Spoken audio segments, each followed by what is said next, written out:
दोस्तों, ये एक बहुत ही इमोशनल कहानी है। जब बहन ने माँ से पूछा, भाई कब मरेगा। एक गांव था जहाँ सभी धर्म जाति के लोग निवास करते थे।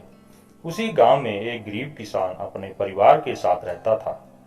यह दर्दनाक घटना उसी किसान परिवार की है जिसमें परिवार का मुखिया, उसकी पत्नी और दो बच्चे थे। घर का मुखिया एक लंबे अरसे से बीमार था। जो जमा पूंजी थी वह डॉक्टरों की फीस व दवाखानों में खत्म हो चुकी थी, लेकिन वह अभी भी चारपाई से लगा हुआ था। और एक दिन इसी हालत में अपने बच्चों को अनाथ कर इस दुनिया से चला गया। मुसीबत का मारा परिवार खाने पीने का मोहताज हो गया, मगर लोग अपने काम धंधों में लग चुके थे। किसी ने भी इस परिवार की ओर ध्यान नहीं दिया।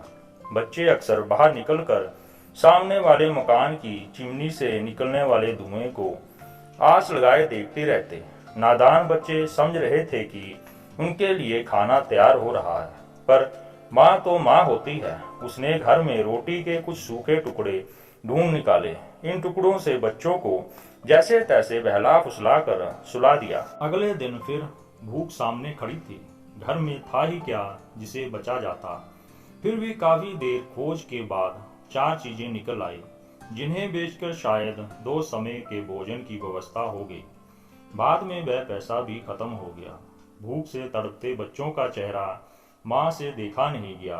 सातवें दिन माँ अपने बच्चों के लिए मोहल्ले के पास वाली दुकान पर जा खड़ी हुई।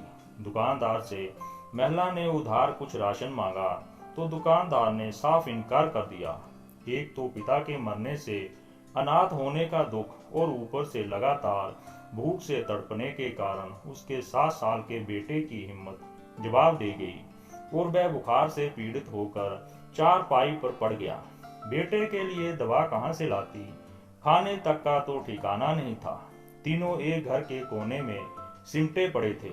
माँ बुखार से आग बने बेटे के सर पर पानी की पट्टियां रख रही थी। तब 5 साल की छोटी बहन अचानक उठी।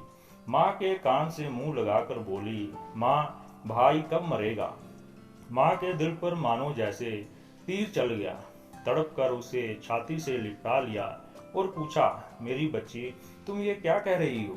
बच्ची मासूमियत से बोली, हाँ माँ, भाई मरेगा तो लोग खाना देने आएंगे ना। माँ ये सुनकर तड़प उठी। इसीलिए अपनी दौलत को धर्म के नाम पर चढ़ावा चढ़ाने की बजाय किसी असहाय भूखे को खाना खिलाकर पुण्य प्राप्त करें।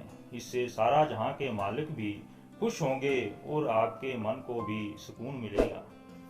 दोस्तों, अगर आप हमारे चैनल पर नए हैं तो चैनल को सब्सक्राइब करना मत भूलना। मिलते हैं अगली